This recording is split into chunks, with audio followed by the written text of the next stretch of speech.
The US Secretary of State Antony Blinken says he's had very constructive talks in the Middle East after meeting with those working to maintain the ceasefire between Israel and Hamas.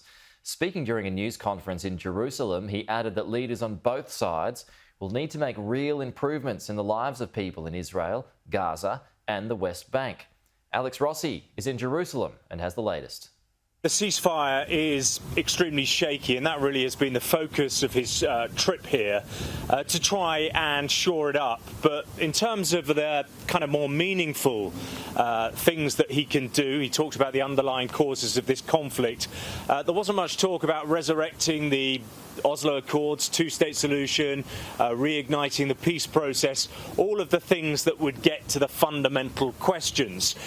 This was really less ambitious than all of that. We heard over and over again this idea about quick, intensive diplomacy, which the United States says was fundamental, really, to bringing the fighting to an end. The ceasefire came in early in the early hours of Friday morning. So that was kind of the thrust of this. Soothing words when he met Israeli Prime Minister Benjamin Netanyahu, commitments to Israel's security, and then, of course, there was the meeting with Mahmoud Abbas, the president of the Palestinian Authority, and there was some optimism there, some concrete things.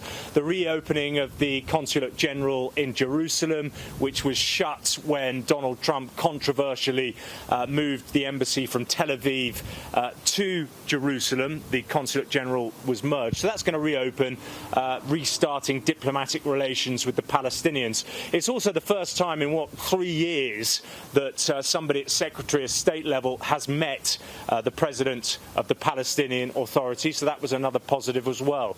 And then there's money for the Palestinians, $5.5 million initially in emergency aid, $55 million channeled through the United Nations for its Palestinian Refugee Agency. So shuttle diplomacy. Tomorrow he'll be on his way to Egypt and also to see King Abdullah in Jordan as well.